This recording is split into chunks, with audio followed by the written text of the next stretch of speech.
Muy buenas tardes a todos y una vez más muchísimas gracias por estar aquí por tercera vez en este webcast organizado por Fellow Founders en colaboración con Devesa y Calvo Abogados. Lo primero, presentarme, soy Stefan Mesón, seré hoy el moderador como en las anteriores ediciones. Permita que también nos presente las dos compañías que hacen hoy posible este webcast. Primero a Fellow Founders. Somos una firma independiente desde el año 2017. Tenemos como vocación apoyar a las startups y a las pymes en sus planes de expansión, obviamente a través de la búsqueda de modelos de financiación. Tenemos hoy 4 líneas de negocio. Una es Fair Value, dedicada a la valoración. Otra, Crowd Investment, que es nuestra plataforma de equity crowdfunding. Alternative Asset, que es la consultoría financiera. Y por último, la división de Capital Market.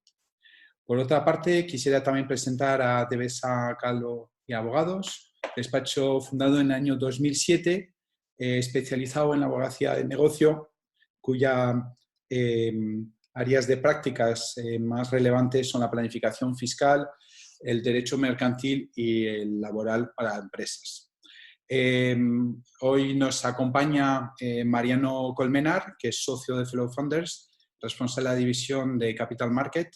Mariano ha sido director general y responsable de cartera crediticia corporativa de una entidad financiera pública, de ahí también su gran conocimiento en todo lo que hoy vamos a seguir hablando, que es financiación para startups y para pymes, y por lo tanto creo que es un aspecto relevante.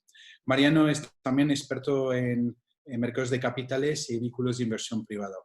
También presentaros a nuestro nuevo compañero, compañero de Sebastián y de José Luis, José María. José María es socio de Devesa, Calvo y Abogados del área fiscal. José María García ha trabajado en Pricewaterhouse, en Garrigues, y desde el año 2019 es socio responsable del área fiscal, como decía antes. Es también profesor de la Universidad de Alicante y máster en la asesoría fiscal de Fundación Business School. Y entre otros temas interesantes es que ha sido reconocido por el Lawyer of the Year 2020 por el directorio americano Best Lawyer en el área de Alicante y Murcia. Hoy, de nuevo, como os veníamos comentando en anteriores ediciones, tenéis en vuestro panel la posibilidad de realizar preguntas a los dos ponentes que van a hacer su intervención en breve. Estas preguntas las contestaremos al finalizar la charla de cada uno de los ponentes. Y, por supuesto, ser libre de hacer todas las preguntas que queráis. Tenemos algunas de las que ya nos habéis anticipado alguno de vosotros a través del formulario de registro. Y sin más, si os parece, voy a cederle la palabra a Mariano Colmenar para que nos hable justamente de esos temas que más ahora preocupan a las startups y las pymes, y muchos de vosotros sois responsables de ese tipo de compañía, pues la problemática en relación con la tesorería y en especial, lógicamente, pues lo que conlleva y una pequeña actualización sobre las líneas de avales, como que os contará ahora mismo Mariano, que han sido firmados por la mayor parte de los bancos esta misma semana. Sin más, le cedo la palabra a Mariano. Muchas gracias. Muchas gracias, Stefan. Un placer otra vez estar aquí junto con Devesa y Calvo Abogados. Buenas tardes a toda la audiencia. Como decía Stefan, a mí me gustaría un poco compartir, lo que voy a compartir va a ser un poco nuestra visión de cómo está, digamos, ahora mismo, digamos, el sistema financiero y el papel tan importante que va a tener el sistema financiero dentro de esta crisis, digamos, como válvula conductora de lo que es oxígeno para el resto de la economía, ¿no? Tiene un título esta mini presentación que voy a compartir con vosotros, que es el papel de la banca en la crisis del coronavirus, y le he subtitulado de villanos a héroes, con una interrogación muy grande, ¿no? Y yo creo que durante la presentación, a lo largo de la presentación, vamos a demostrar un poco por qué. Como todos sabemos, en la crisis financiera trajo muchas secuelas, digamos, para todos los agentes de la economía, pero especialmente yo creo que si hubo un agente de esos 4 agentes de la economía que fue especialmente criticado fue la banca, ¿no? La banca, porque la crisis financiera, precisamente, y de ahí ese nombre, vino provocada por la banca, tanto en Europa como en Estados Unidos y otras partes del mundo, y por los fuertes rescates a los que tuvo que ser sometida la banca con ayudas del Estado, ¿no? Por eso hasta ahora han sido los villanos, y creo que bueno, pues hay una pequeña luz de esperanza de que ahora serán los héroes. Si os parece, os comento un poco el porqué de este razonamiento, ¿no? En primer lugar, y yo creo que esto es importante también, os quiero dar una perspectiva un poquito macro, porque creo que es importante, sobre todo de cara a que os situéis. Como ha dicho Estefan, muchos de vosotros estaréis gestionando alguna pyme, tendréis relación con alguna startup, y muchas veces en situaciones como las actuales, con este flujo de información tan brutal, uno está como un poco perdido, ¿no? Yo quiero deciros que el esfuerzo y la munición que se está poniendo ahora mismo en el sistema financiero por parte de las autoridades en Europa es brutal. O sea, la palabra es brutal.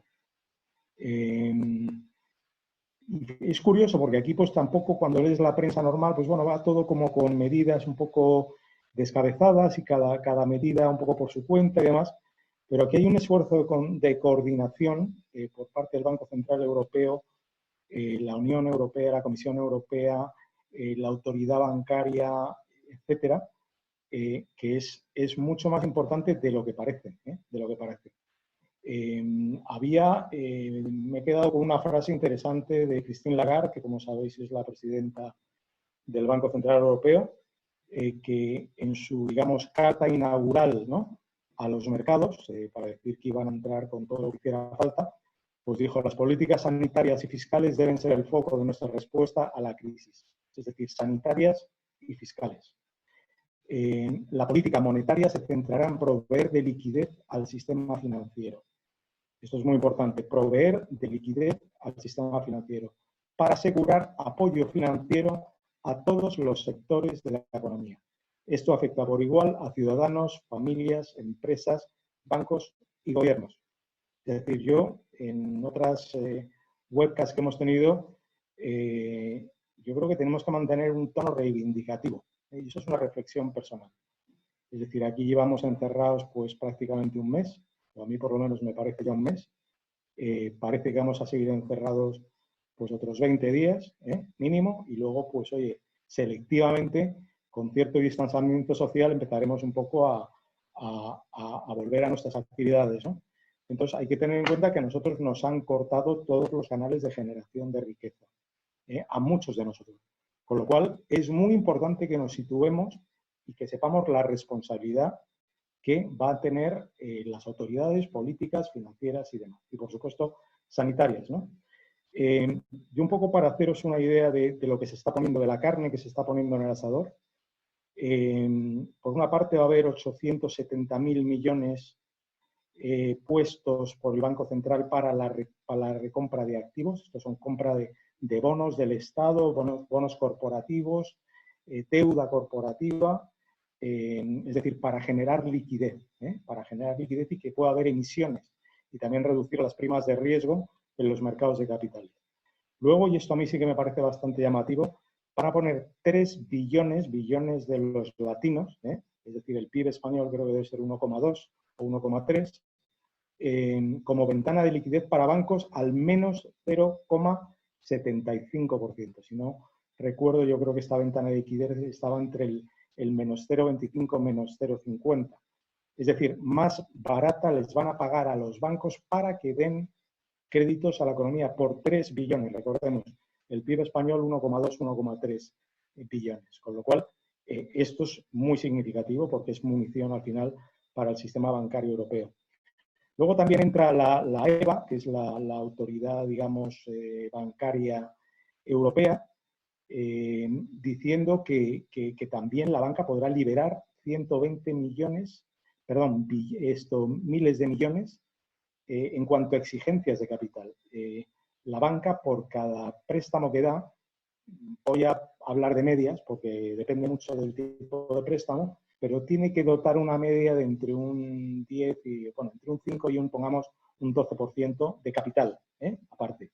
Pues con esta liberación de capital, si asumiéramos que esto es un 10%, significaría 1,2 billones de munición que tiene la banca porque el regulador le va a dejar, en este caso, esta libertad de acción en ese sentido. Además, el regulador dice, señores, si antes vuestros créditos morosos teníais que empezar a dotarlos una vez que hubieran pasado 3 meses por calendario de impago de capital o intereses, y además en base a una pérdida esperada, esto ahora de alguna manera lo prorrogamos haciendo una excepción dadas las circunstancias, ¿no? Por lo cual el regulador también está poniendo la carne en el asador, ¿no? Y luego, avales públicos en cada gobierno, como el que hemos visto en España, del que hablaremos, que son 100.000 millones, pues aproximadamente en números redondos, pues prácticamente 1 billón, vuelvo a decir, 1 billón latino, de avales públicos a la banca, lo cual me parece muy significativo. Como digo, un auténtico bazooka, que tenemos que tener en cuenta que todo junto, y puede haber matices, estos son números grandes, pero más que nada para que os hagáis un poco composición de lugar, podemos estar hablando del entorno de 6 billones. El PIB en la zona euro es aproximadamente de entre 11 y 12 billones. Estamos hablando de la mitad prácticamente del PIB de la zona euro, con lo cual es un esfuerzo gigantesco y ese esfuerzo se tiene que ver reflejado en la economía, es decir, nos están intentando dar oxígeno para que la economía, en este caso, no se agote, ¿no? El principal objetivo, como ya hemos dicho alguna vez, es preservar la liquidez. Ya lo decía también Christine Lagarde, para los 4 agentes de la economía, que yo siempre digo que son vasos comunicantes. Esto aquí la sangre va circulando por todos los vasos comunicantes de la economía. Si hay algún agente que falla, tenemos un problema todos, ¿eh? O sea, al final lo acabamos pagando todos, ¿no? En este caso, pues claramente, como decíamos antes, al que han elegido como caballero blanco, como ejecutor, como vasallo, para de alguna manera dar oxígeno a esta economía, es al sistema financiero. Es una gran responsabilidad y solo la historia dirá lo bien o lo mal que lo han hecho. Como decía, estos fondos se van a canalizar casi todos a través del sistema financiero. La Unión Europea va a poner, y el Banco Central va a poner, como decía antes, mucha carne en el asador, aportando fondos tanto al Estado como al sistema financiero para que riegue el resto del sector privado. ¿De acuerdo? Vamos a ver el caso español, que me parece que es interesante también porque al final es una especie de extrapolación de lo que estamos viendo en Europa en su conjunto, y es lo que me hace pensar que incluso el tema de los avales ha estado más coordinado a nivel europeo de lo que uno pueda pensar. Otra cosa, es decir, la caja de herramientas la tenemos, la caja de herramientas la tenemos, igual que la tenemos también en el frente sanitario.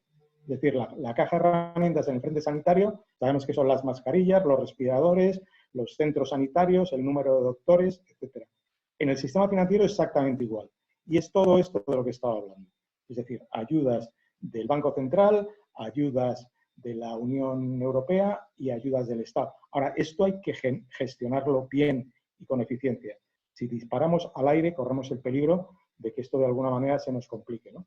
Entonces, en el caso español, digamos, extrapolando ese esquema que os daba para el sistema europeo en su conjunto, pues tenemos que ayudas implícitas del Banco Central Europeo, es decir, estas, digamos, recompras de las que hablaba que el Banco Central Europeo va a hacer, si asumimos que el PIB español es un 10% del PIB europeo aproximadamente, haciendo esa extrapolación, estos son números gordos, vuelvo a decir, para que os hagáis una composición de lugar, pues ahí estaríamos hablando ya de 300.000 millones.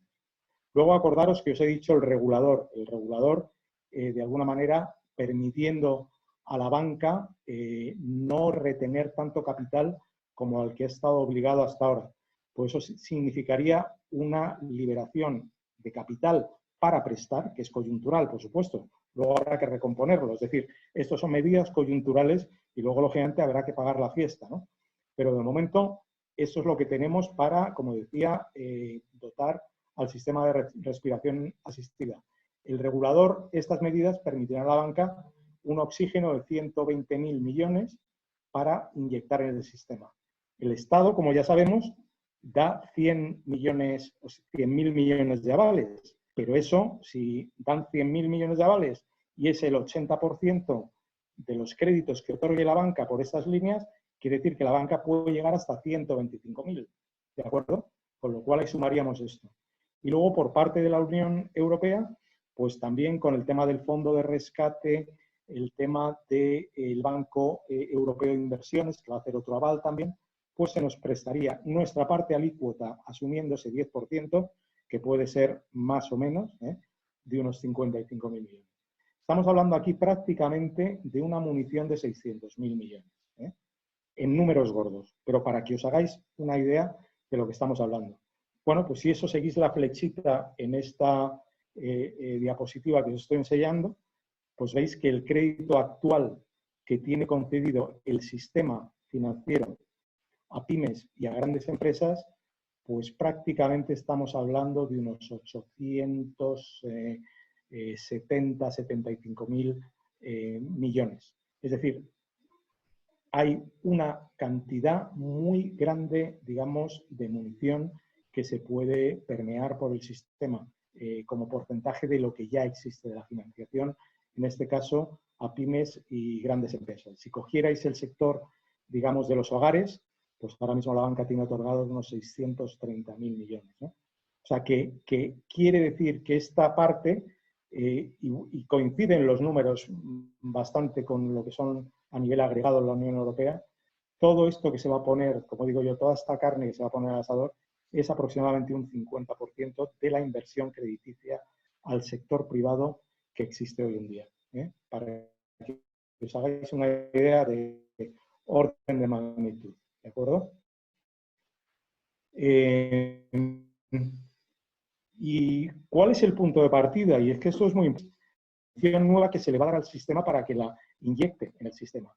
Pero es que el sistema financiero ya parte de una situación pues bastante saneada relativo a lo que vimos en la crisis financiera y especialmente en los años que desencadenaron la crisis financiera. Es decir, este gráfico que veis aquí llega hasta el 2010, pero si nos remontáramos al 2006-2007 en pleno boom de inmobiliario, antes de que pinchara la burbuja, este ratio, que lo único que mide son créditos sobre depósitos, era más del 200%. Es decir, en esa época, antes de la crisis financiera, a los bancos, para prestar 100 unidades, podían prestar 50, es decir, 50 lo hacían con su circulante, digamos, que son los depósitos, y tenían que endeudarse en los mercados por otros 50, ¿de acuerdo? En los mercados mayoristas. Ahora, prácticamente de cada depósito que tienen, pueden prestarlo. Es decir, es la banca, digamos, más retail que hemos visto desde hace muchos años. Con lo cual, esto como, digamos, parámetro de proxy a lo que puede ser la liquidez de un banco, pues el punto de partida es muy bueno. Si encima le vas a inyectar, como decía antes, o tienes posibilidad de inyectar bastante más dinero, pues realmente creo que el punto de partida es fuerte. ¿De acuerdo? Vamos a ver. Esto ya nos lleva un poco a cómo se está gestionando toda esta crisis. Y aquí el papel del ICO con los avales del Estado juega un papel fundamental y es lo que nos tienen los periódicos pues llenando páginas día tras día porque hay mucha confusión, es un poquito desbarajuste ahora mismo, ¿no? Esto, el encaje logístico, os puedo decir que es muy, muy complicado. Hay temas de tecnología, hay temas legales, hay temas puramente logísticos también. que inciden mucho en lo que es que este flujo de dinero, digamos, vaya o fluya, perdón por la redundancia, con la rapidez necesaria, ¿no? Pero un poco en lo que consiste, como ya todos sabemos, es que el Estado aporta avales por 100.000 millones, con una cobertura de hasta un 80%, dependiendo del tipo de prestatario, y esto lo canaliza, y esto es un punto importante, a través del Instituto de Crédito Oficial, como agencia financiera del Estado. Es decir, hay un poquito de confusión, porque hay gente que piensa que el ICO es el que da los avales. No, no. El ICO es simplemente un agente financiero. Los avales los da el Estado, y el Estado tendrá que ir haciendo provisiones, dependiendo un poco de la duración media de la cartera que generen estas líneas, ¿no? Como todos sabemos, son 100.000 millones, las empresas pueden optar hasta 1,5 millones en una o en varias entidades, y esto lo que hace el ICO es al final con sus socios, con su red de distribución, digamos, que son todos los bancos prácticamente del país, que tienen establecimiento financiero en el país y están supervisados por el Banco de España, pues a través de esta gran red de distribución distribuye, digamos, estas líneas, ¿no? Aquí lo único que he querido poner ha sido los principales bancos con su cuota de mercado. Es decir, si estamos hablando de 100.000 millones y asumiéramos que un Santander con una cuota de mercado en pymes de un 18%, pues va a optar a la misma cuota que esos 100.000 millones, pues le corresponderían unos 18.000. Números, vuelvo a decir, lo que quiero daros es una idea un poco global de lo que estamos hablando aquí, ¿no? ¿Qué ocurre? Que de momento nos lo están dando con cuentagotas, ¿no? Entonces han decidido que lo van a pasear, yo creo que es por este problema que os comento un poco logístico o de recursos. El ICO al final tiene 300 empleados y llega hasta donde llega, ¿no? Con lo cual probablemente lo que están haciendo es decir, vamos a ir por fases para que de alguna manera podamos digerir todo esto.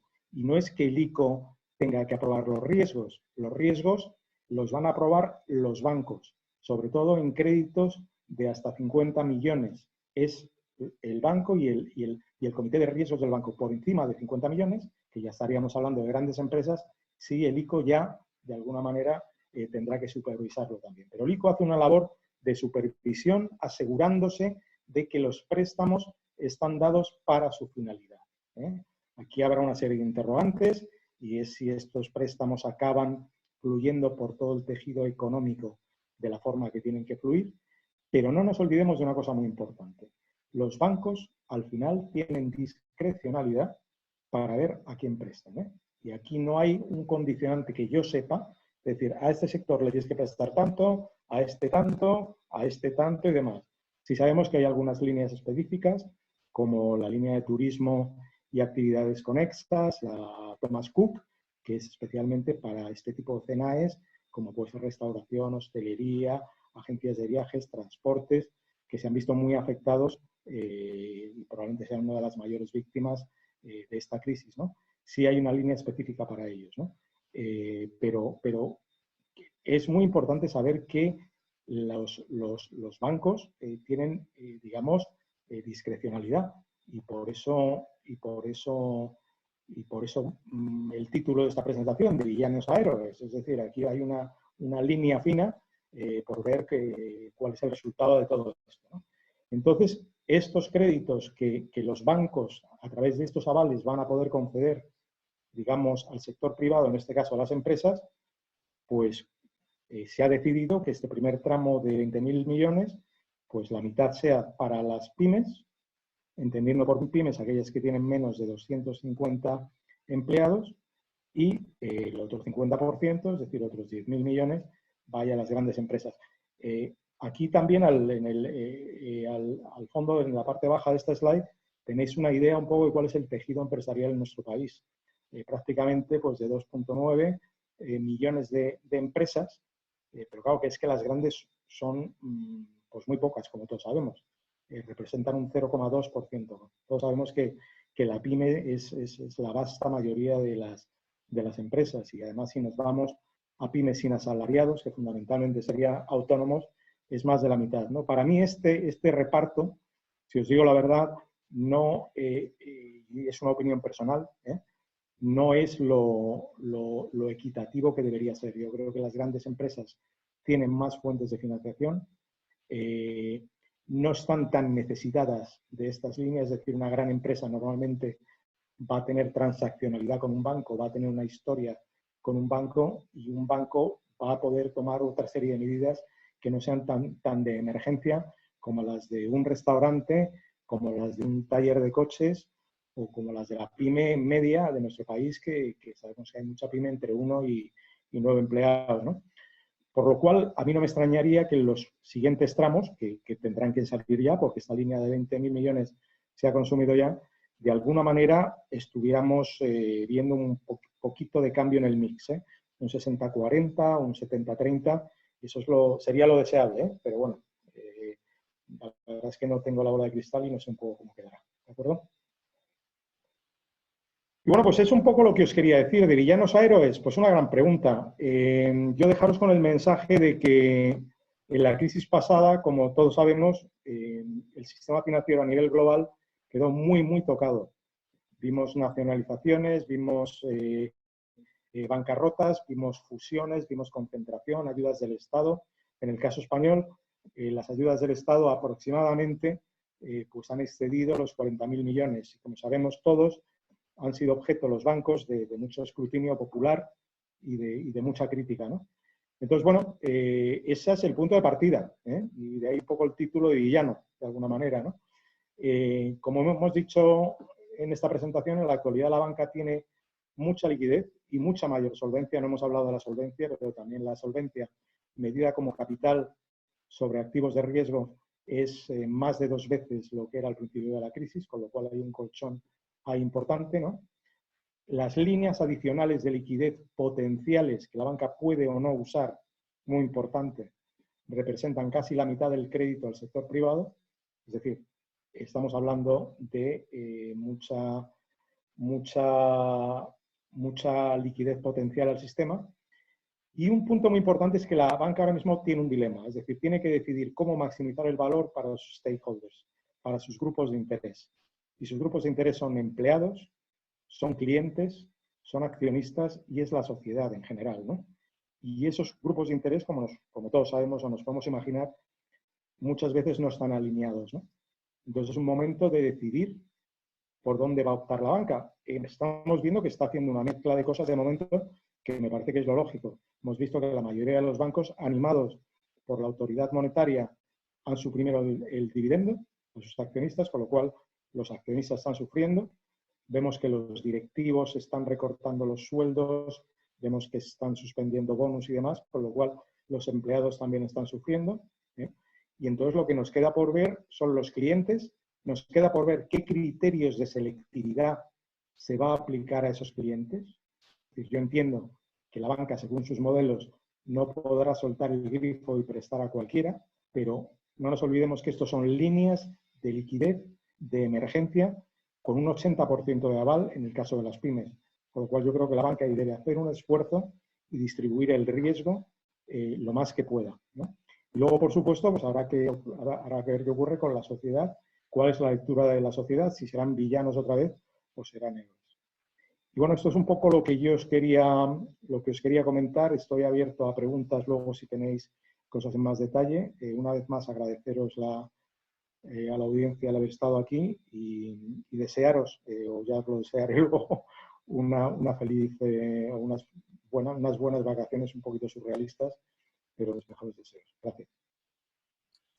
Pues muchísimas gracias, Mariano, por tu presentación. Muchísimas gracias por toda la información que has aportado en esa ponencia. Si te parece, como comenté anteriormente, dejaremos las preguntas para después de la intervención de José María, y ahora mismo pues le voy a ceder a José María la palabra, que nos va a ilustrar sobre los temas tributarios y creo que, bueno, no creo que todos los que estáis aquí conectados tenemos unas obligaciones el día 20 de este mes, que es pagar una serie de impuestos, bien sean el 111, el 115, el 303, son los modelos de impuestos. Y bueno, pues seguramente José María nos va a poder dar algunas pistas para entender exactamente por dónde van los tiros y si vamos a tener la oportunidad de aplazar y etcétera, etcétera. Sin más, te cedo la palabra, José María.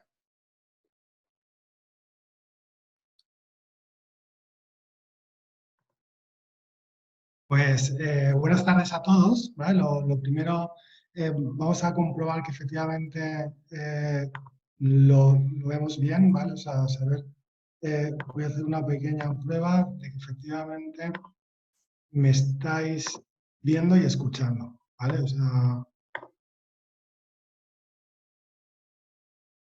vale, pues nada, en primer lugar, me escucháis bien, ¿verdad? Me hacéis un gesto, es perfecto.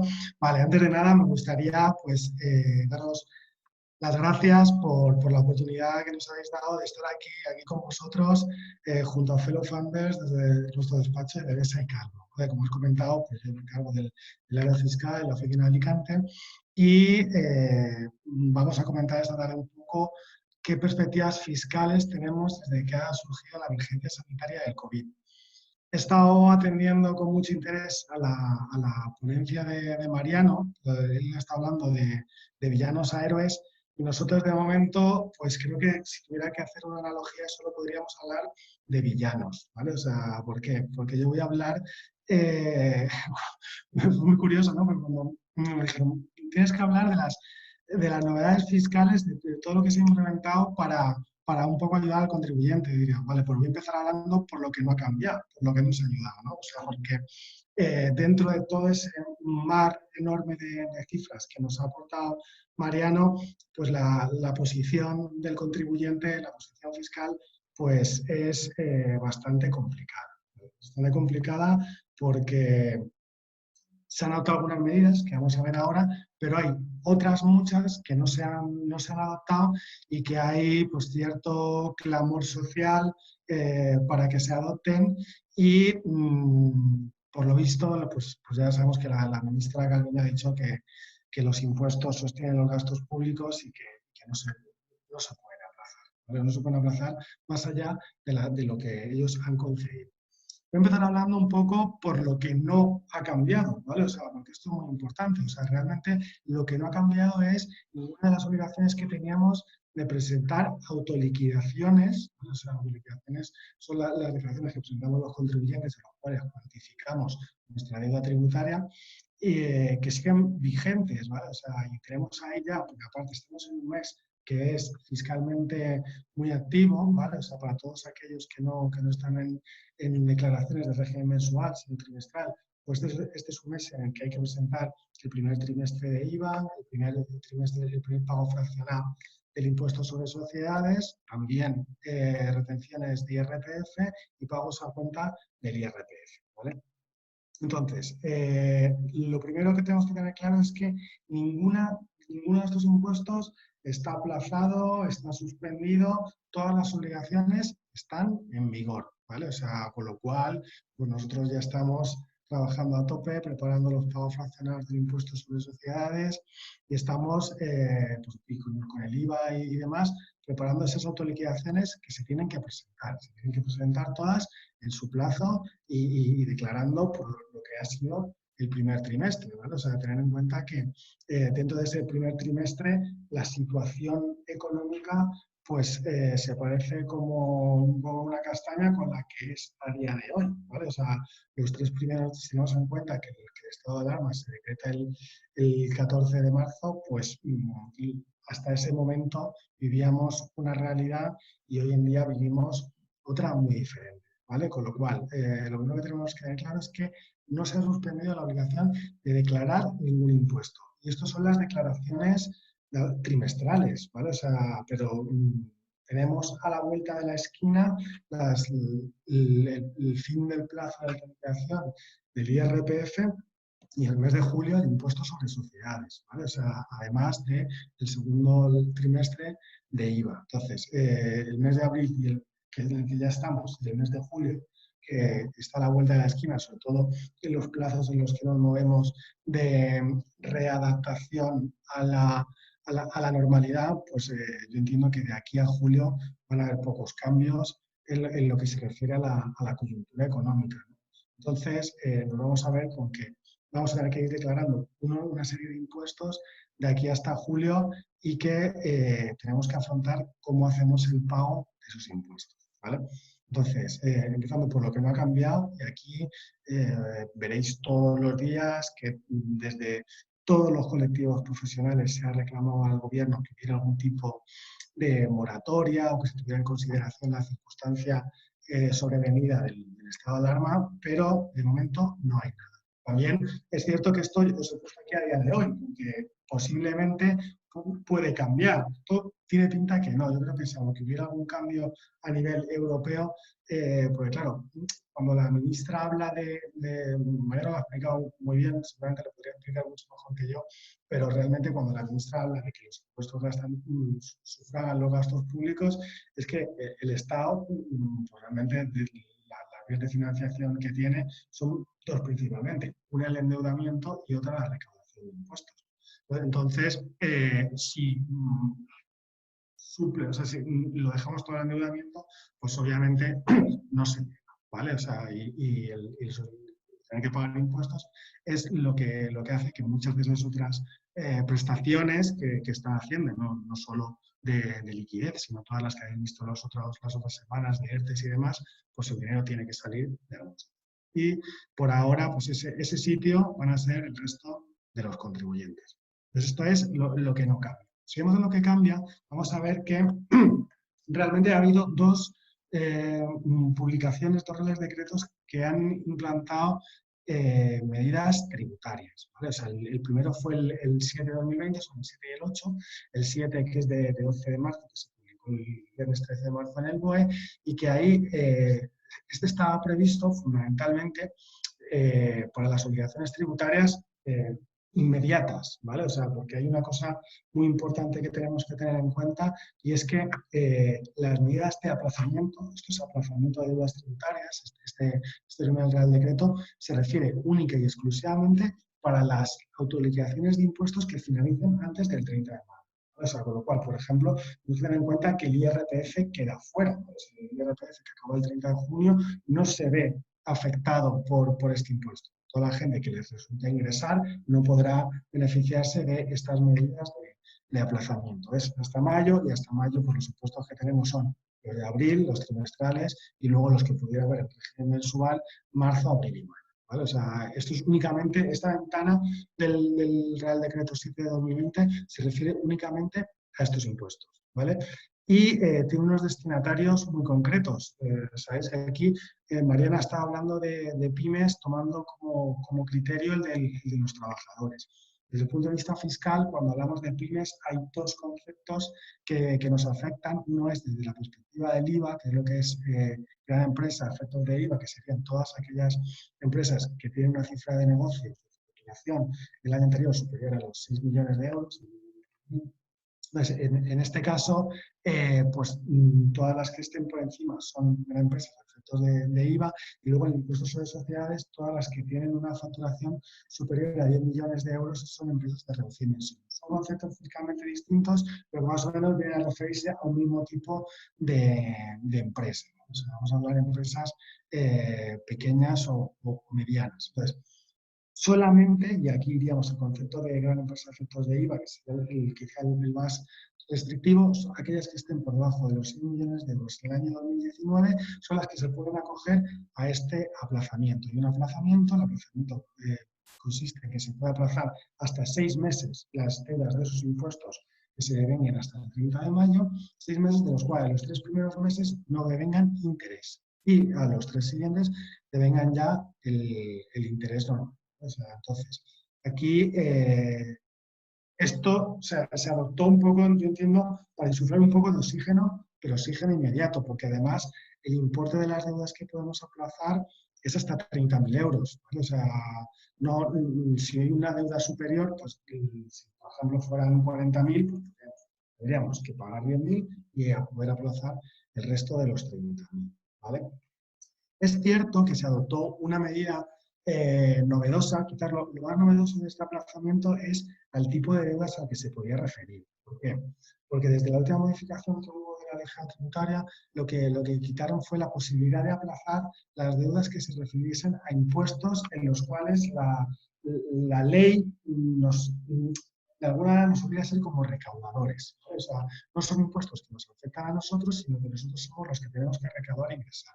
Me estoy refiriendo principalmente al IVA y las retenciones. Si yo el IVA lo he repercutido, alguien me lo ha pagado y se lo tengo que ingresar, pues la ley general tributaria no permite que esa deuda, porque viene a decir, es que ese dinero no es tuyo, no tengo por qué aplazártelo. Las retenciones ocurre exactamente lo mismo. Las retenciones es dinero que yo tendría que pagarle a mi trabajador o a mi arrendador y que lo que hago es guardarlo para pagarlo directamente a la agencia tributaria. Pues ese tipo de deudas, la normativa dice, esas tampoco las puedes aplazar, porque ese dinero no es tuyo, yo no te puedes financiar con el dinero de tus trabajadores. Ese dinero lo tienes que ingresar.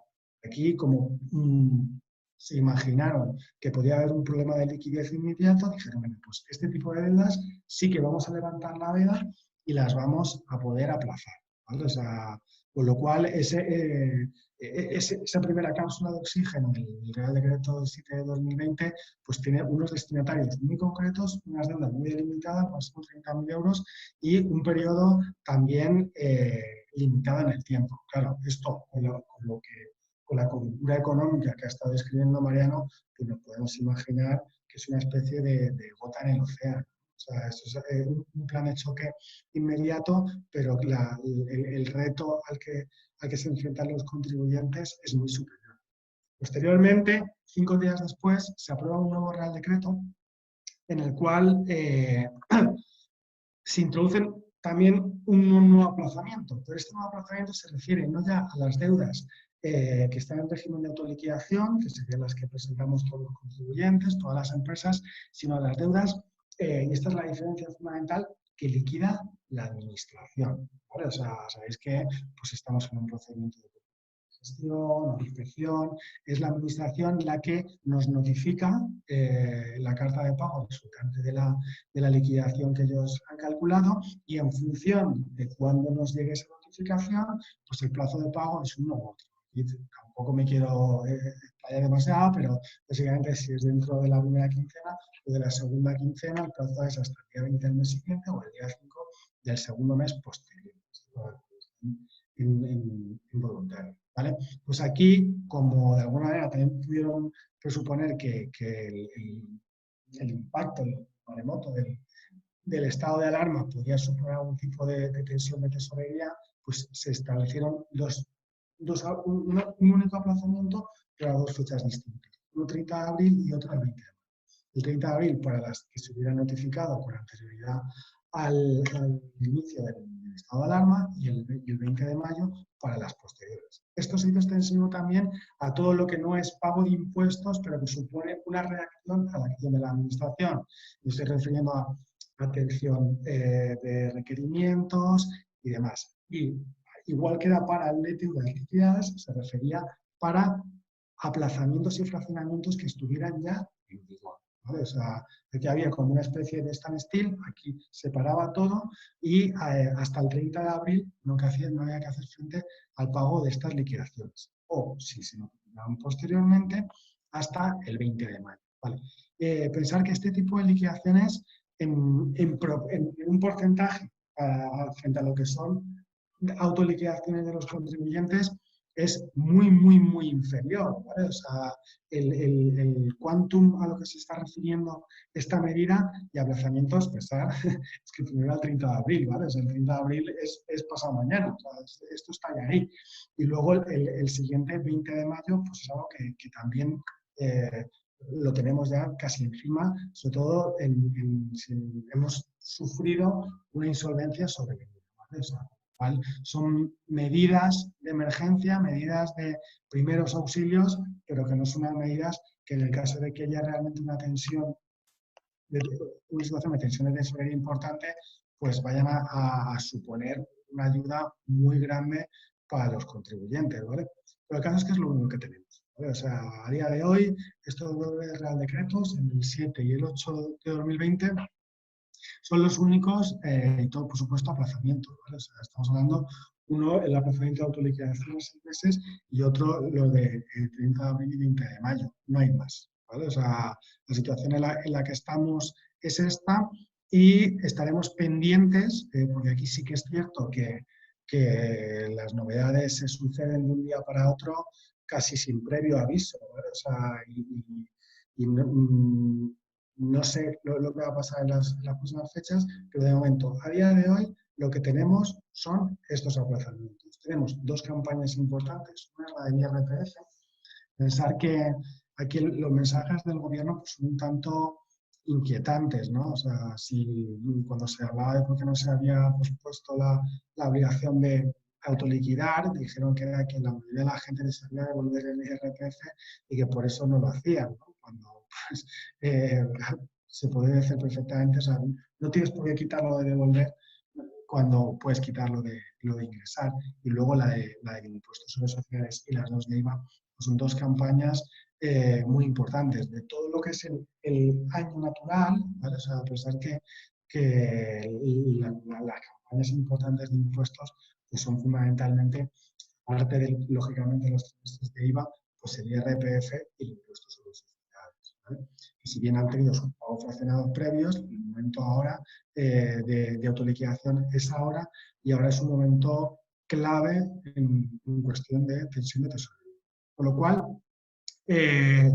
la situación que tenemos es preocupante porque es muy posible que haya muchas empresas que llegue el 25 de julio y todo lo que tendrían que ingresar en impuestos sobre sociedades, pues tengan dificultades para poder afrontar ese pago.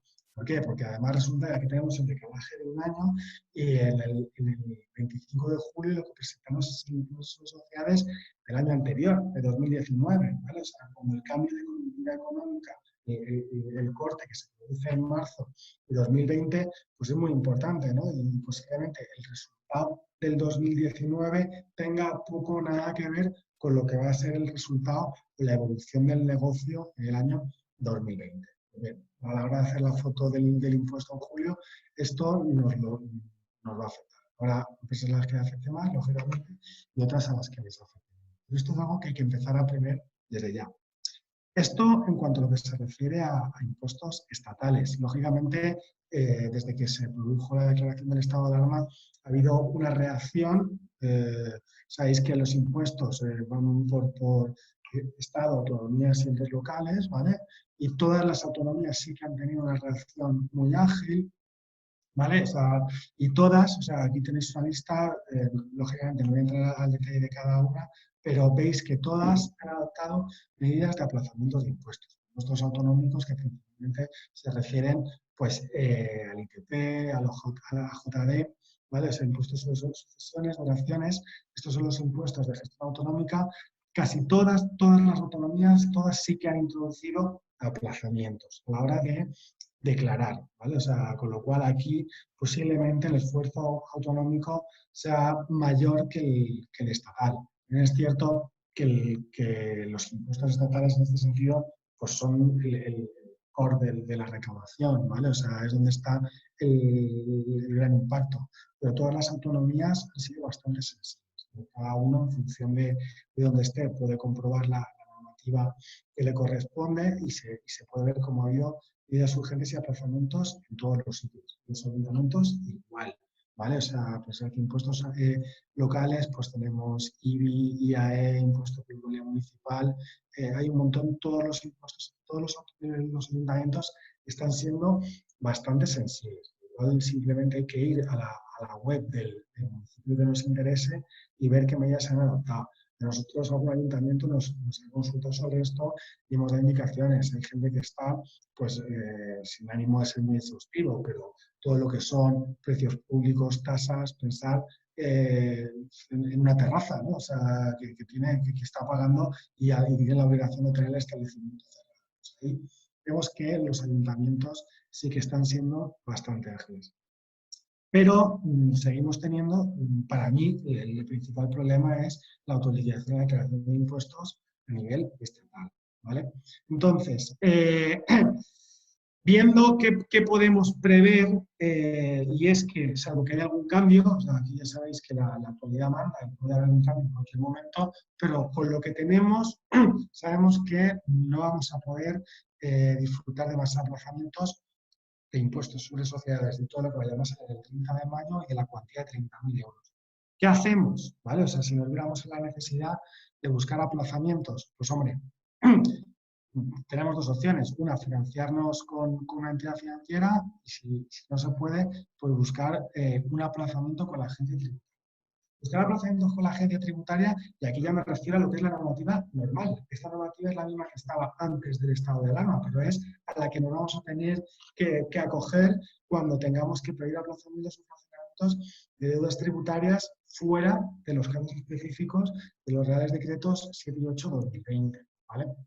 Entonces, en estos casos, por refrescar un poco, ¿vale? O sea, quedan fuera de estos aplazamientos esas deudas en las cuales actuamos como recaudadores, ¿vale? O sea, aquí ya no vamos a poder aplazar IVA, no vamos a poder aplazar retenciones, básicamente vamos a poder aplazar IRPF, impuestos sobre sociedades. Y me imagino que aquí los aplazamientos irán más por la pista del impuesto sobre sociedades que por el IRPF.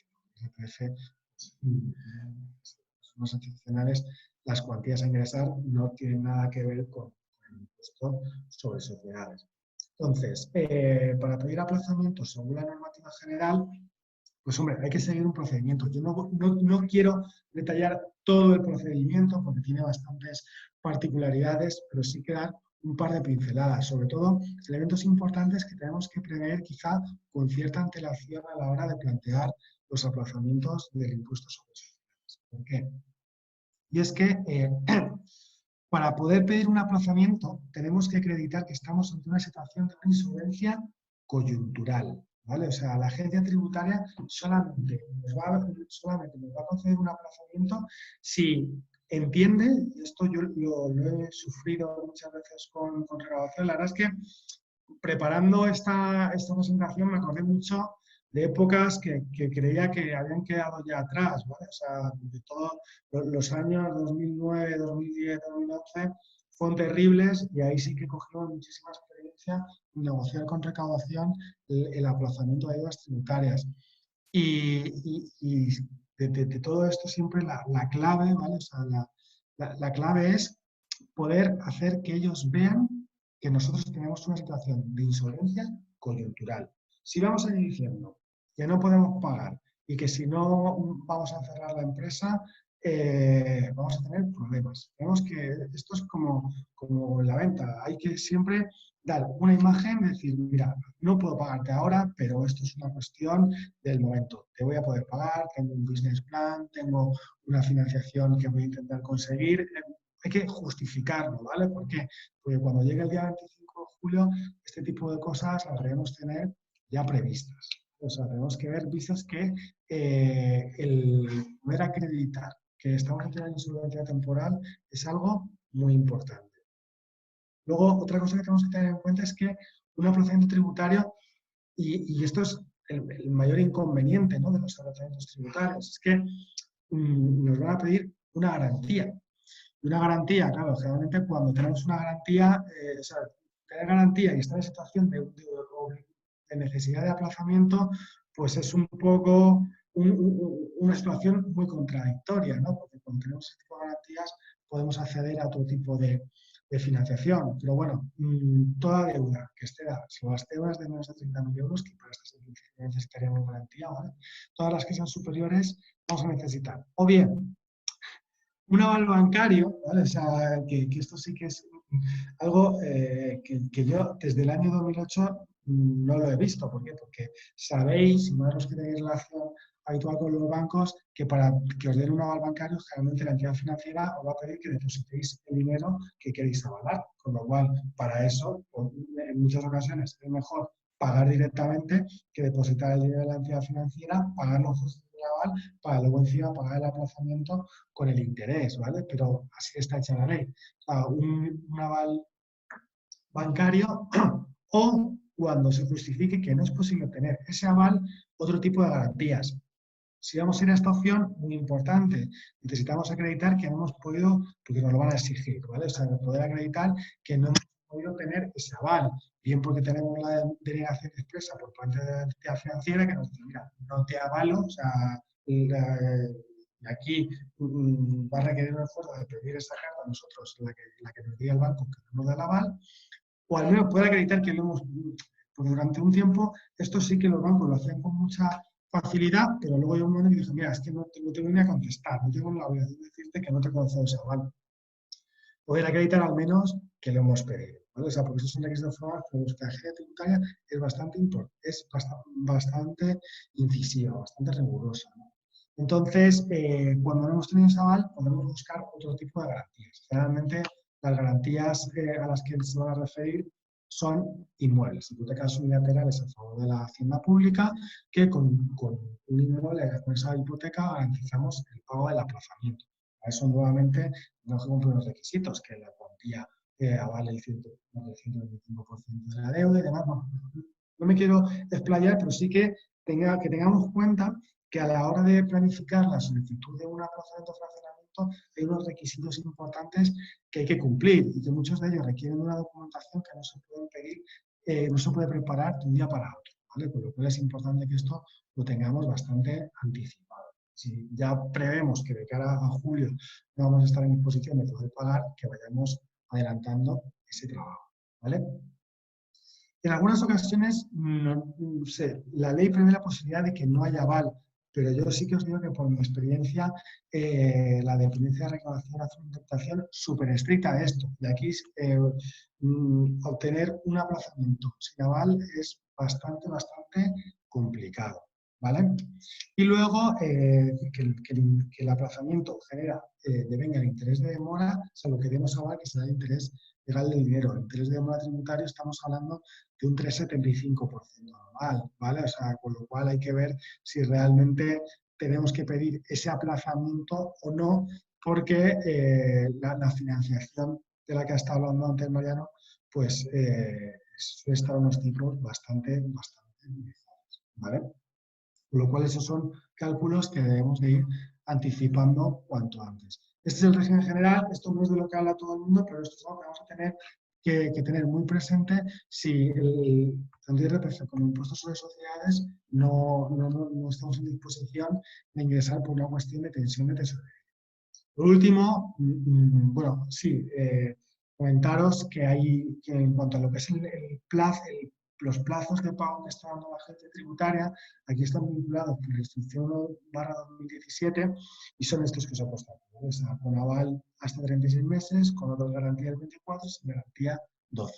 Esto lo digo porque cuando hacéis una solicitud de aplazamiento tenéis que decir en cuántas mensualidades queréis pagar. Cuando hablamos de aplazamiento nos referimos a aplazamiento fraccionamiento, ¿vale? O sea, en la época de la crisis del 2008 pudimos negociar algún aplazamiento de los que eran aplazamientos puros, ¿vale? Es decir, no te pago nada ahora y te voy a pagar la tributaria dentro de 6 meses o dentro de un año.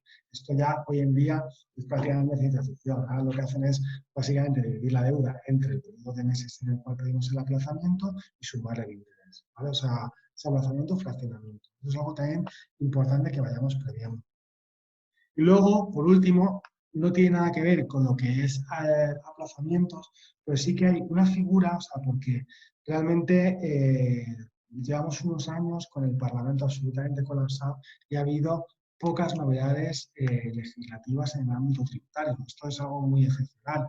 Los viejos del lugar recordaréis que antiguamente, cada mes de diciembre, todas las leyes generales de presupuestos adoptaron un montón de medidas fiscales, ¿vale? O sea, que siempre se hacían monográficos a final de año de todas las medidas fiscales y ahora, con esa especie de crisis parlamentaria que tenemos, pues esas medidas fiscales no tienen esa periodicidad tan recurrente, tan anual, pero dentro de las últimas que hubo en el impuesto sobre sociedades, hubo dos figuras que se adoptaron y una yo creo que ahora va a tener especial vigencia, ¿vale? O sea, aquí me estoy refiriendo, por un lado, a la reserva de capitalización, que se está todos los años y es de sobra conocida, y otra es la reserva de nivelación, ¿vale?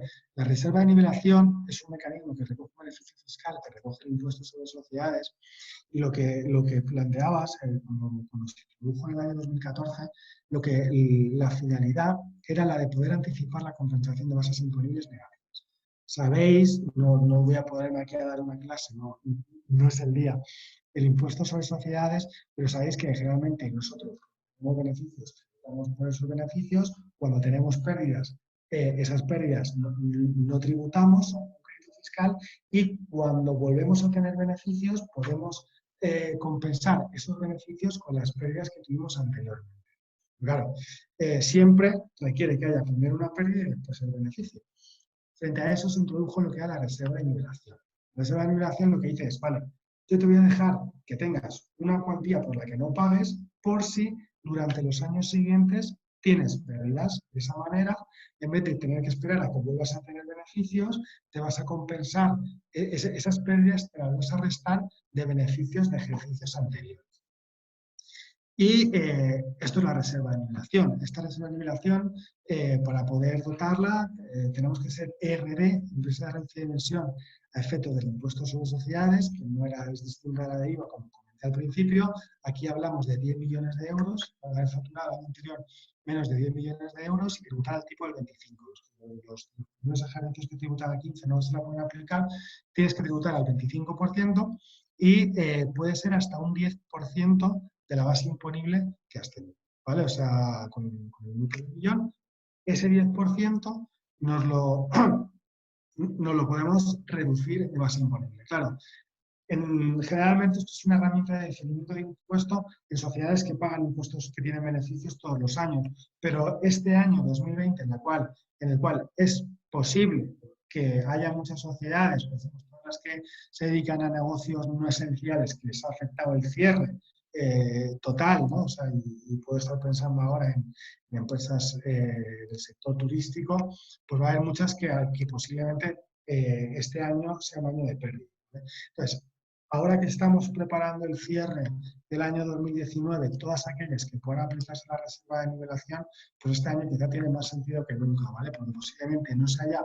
una herramienta tanto de diferimiento de impuesto, sino de ahorro efectivo. Voy a tener un beneficio del año 2019, que en el año 2020, si tengo esas bases imponibles negativas, me voy a poder compensar. Con lo cual, yo les recomendaría a todo el mundo, a la hora de hacer el impuesto sobre sociedades este año, que valorara muy mucho la posibilidad, si está dentro de las cifras que hemos comentado, de poder dotar la reserva de nivelación. Y esto un poco lo comento por dar alguna pista de esperanza, ¿no? Porque ya habéis visto que la situación fiscal, la situación de los impuestos, pues es la que es la que es, ¿no? Y aquí, pues héroes, los héroes son los sufridos contribuyentes que van a tener que hacer frente al pago de los impuestos en un momento, no porque no los tengan que pagar, que lógicamente esto está para el debate, pero sí que el tema de la cuestión de tesorería pues es muy grave y sería pues a lo mejor muy bienvenida cierta receptividad normativa o tomar algún tipo de beneficio en este sentido. A día de hoy no hay más allá de los que he comentado, pero veremos a ver qué pasa. Y en principio, hasta aquí podemos comentar con las normas que se han aplicado hasta el día de hoy. Pues muchísimas gracias, José María, por tu intervención y por darnos algunas pistas. Estamos todos desolados de que tengamos que buscar debajo de las piedras aquello que quizás muchas compañías y muchas startups y pymes no tengan, que es el Bill Metal. Para lógicamente pues, seguir dotando el Estado pues, de los medios que necesita para sobrevivir, ¿no? Pero bueno, eso será probablemente otra cuestión que tiene que ver más con temas de filosofía. Sin más, si os parece, vamos a un turno de preguntas, que ha habido muchas preguntas que nos han hecho los asistentes. Si te parece, para darte un poco de respiro, le voy a hacer la pregunta a Mariano y luego acudo a ti y te hago tus preguntas, ¿vale? Muy bien, Mariano. Son 8 preguntas que son algunas que has contestado, pero quizás sea bueno reiterar parte de la información que has ido aportando, ¿no? La primera pregunta es una pregunta de opinión. Si crees que los 100.000 millones de avales planteados por el gobierno van a ser suficientes. Y yo te voy a añadir también a esa pregunta, hemos hablado mucho has hablado de las 4, digamos, de los 4 elementos o los 4 actores, Estado, banca, empresas y hogares, y se ha hablado poco de los hogares. Se habla mucho de empresas y simplemente quería se podía hacer una puntualización. Se ha hecho muchas cosas respecto a las hipotecas y a una serie de cosas, pero a los hogares no se ha hablado mucho todavía de una bolsa para apoyar a algunos hogares que quizás, pues lógicamente, con los ERTEs y con el subsidio, pues no sea suficiente para poder cubrir gastos que tienen comprometidos, ¿no? Sí, bueno, la segunda pregunta, claramente, vamos a ver, tienes toda la razón del mundo y la persona que ha hecho la pregunta tiene toda la razón del mundo. De hecho, yo creo que en la sesión anterior, la semana pasada, centrábamos mucho en hay que salvar a los hogares. Era un poco algo así como el lema, ¿no? Pero, como he dicho antes, son vasos comunicantes. Al final, estos 4 agentes, si no damos oxígeno por toda la cadena, he dicho antes que si nos falla uno, tenemos todos un problema, ¿no? Claramente aquí las medidas, estamos hablando de medidas financieras, que quede claro. Entonces, las medidas financieras van principalmente dirigidas, digamos, a las empresas como canalizadores, digamos, en este caso de puestos de trabajo, ¿no? Para los hogares, ¿no? Al final, pues las empresas aportan trabajo, digamos, a los empleados, que son los que mantienen estos hogares, ¿no? También hay alguna medida, digamos, no hay medidas financieras como tal, es decir, no hay una inyección. De hecho, en ese paquete de medidas que seguramente pacten en la Unión Europea, me parece que son como 55 millones que iban dirigidos, digamos, a los hogares, a aquellas personas que se hayan quedado sin trabajo como consecuencia de la crisis. Pero bueno, ya es desde Europa, tal, o sea, me parece un poquito más complejo, que ahí estará y no cabe duda que es una buena iniciativa, pero ahí estará. Yo creo que, bueno, pues estamos viendo medidas indirectas, estamos viendo, digamos, aplazamiento de alquileres, ¿no? Tanto por, digamos, mini propietarios o propietarios de pocos alquileres como de más, digamos, un concepto más profesional de alquileres que poseen fondos, buitres de estos que llama nuestro vicepresidente del gobierno, fondos de inversión, SOCIMIs, etcétera, ¿no? Entonces, hay unos aplazamientos hay unos aplazamientos en las hipotecas, por supuesto están los ERTEs, ¿no? Es decir, que al final son unas medidas de acompañamiento, ¿no? Que no son directamente, digamos, financiación pura y dura de la banca, pero sí son medidas que de alguna manera protegen y no cabe duda que esto, al final, el destinatario último es el ciudadano y las familias, ¿no? La primera pregunta, Estefan, ¿me la puedes repetir? No Y la primera era si crees que va a ser suficiente los 100.000 millones sí, de avales. Sí. Bueno, la verdad no tengo la bola de cristal. Mi sensación me dice que probablemente necesitemos más, ¿vale? Yo creo que todo esto estará muy en función del daño que se le haga a la economía, ¿no? Y lo que tardemos en salir de este confinamiento, ¿no? En un, digamos, escenario optimista, si empezamos, como están diciendo algunas voces por ahí, a liberarnos de alguna manera ya sectores no esenciales a partir del día 26, pues hombre, de una manera con cierto distanciamiento social, etcétera, pues yo creo que podría más o menos, sería el escenario, si la economía se empieza a revitalizar, pues podría ser un escenario bueno. En este país tenemos un problema muy grande y como todos sabemos, es que un 12,5% del PIB es el sector turismo, ¿no? Y yo creo que el sector y sus actividades, digamos, conexas, pues va a sufrir mucho, ¿no? Entonces, yo creo que tal como estamos en la época del año que estamos, que es tan importante, tanto la Semana Santa como el verano para ese sector, pues yo, si ahora mismo tuviera que darte una respuesta, te diría tímidamente que yo creo que es pequeño, que yo creo que vamos a necesitar más, ¿no?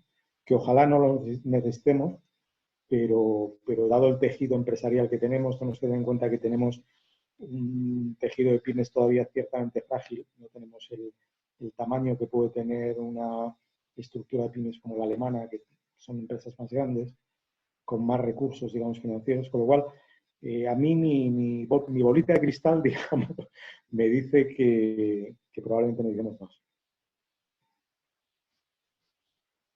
La siguiente pregunta es, tiene que ver sobre si hay seguridad de que los avales van a llegar a todas las empresas. Si justamente va a haber alguna problemática o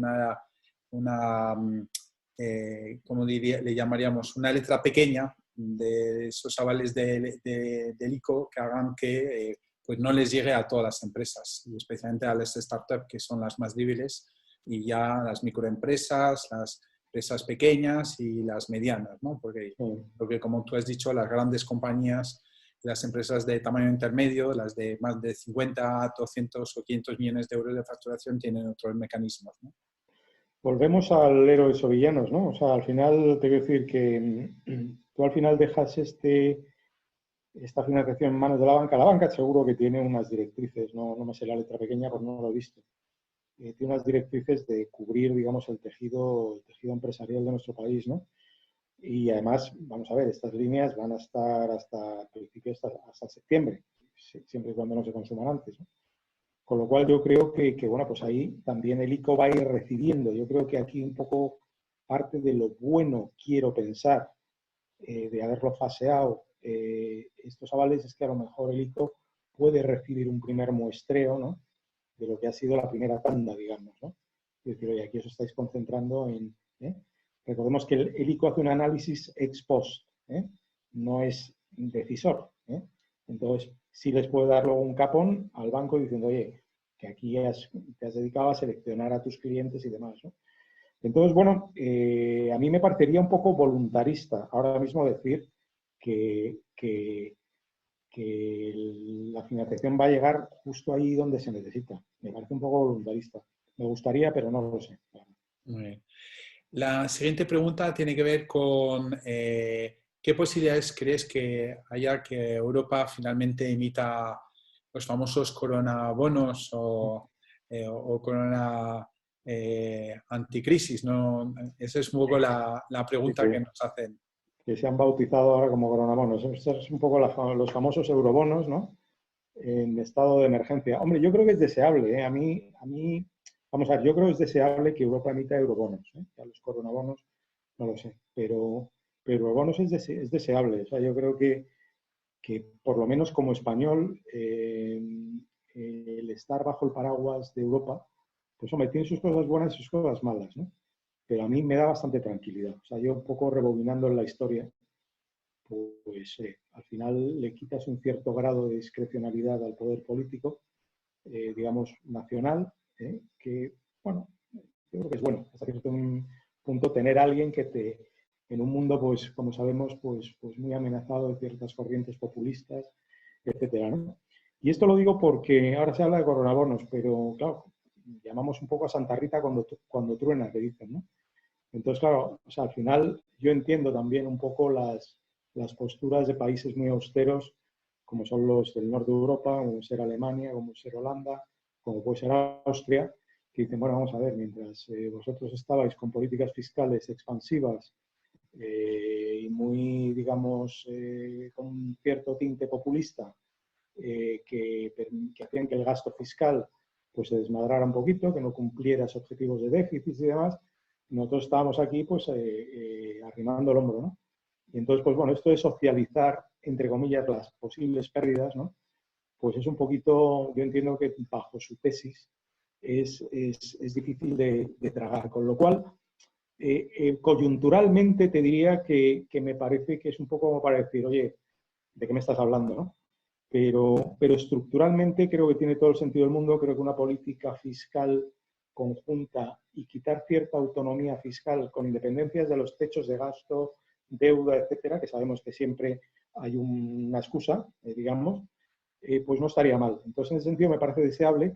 Creo que ahora puede que hagan un híbrido. De hecho, lo primero que están de alguna manera abordando en esos 550.000 euros es más recurrir al MEDE, a lo que es el fondo de emergencia, en 240.000. También se habla del BEI, que le den una línea de 200.000, y también este fondo que decía antes para cubrir posibles problemas por desempleo y demás, ¿no? ¿Y qué ocurre? Que el tema del MEDE pues implica lo que ellos llaman condicionalidad. Es decir, todos recordamos el tema de los hombres de negro, ¿no? Condicionalidad es que al final te ponen ciertos requisitos y claro, pues yo creo que los del sur se revuelven como gato panza arriba, ¿no? Porque eso implica que te pongan un poco el corsé y demás, ¿no? Con lo cual son todos vasos comunicantes, ¿no? Pero respondiendo a tu pregunta, que me he enrollado un poco, pero porque quería daros un poquito las connotaciones, tanto coyunturales como estructurales, yo creo que estructuralmente, a mí personalmente me parece deseable. Creo que sería bueno, sería un mensaje súper positivo para lo que es el afianzamiento del euro y aportaría credibilidad a toda la zona.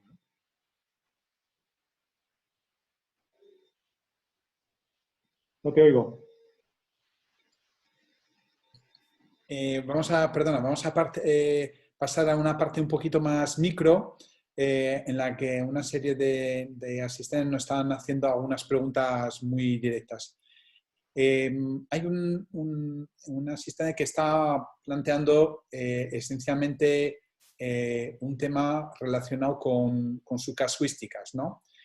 Tiene que ver con que, te leo su pregunta, dice que soy socio de una pyme, tenemos un crédito ICO que vence en mayo, estamos pensando solicitar un aval del ICO, o entiendo que quiere decir un préstamo obviamente con los avales especiales del ICO, pero el banco nos pide avalar el 100% del préstamo a pesar que el ICO avale al 80%.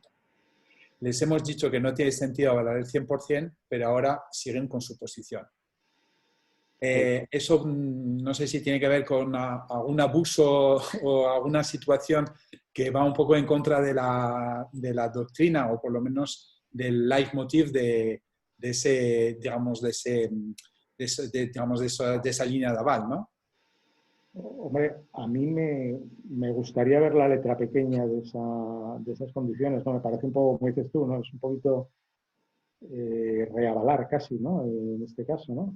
Yo creo que entiendo que a lo mejor pues, lo que le están pidiendo es que quieren avales, digamos, por el resto, y de alguna manera lo que están diciendo es que quieren avales, ¿no?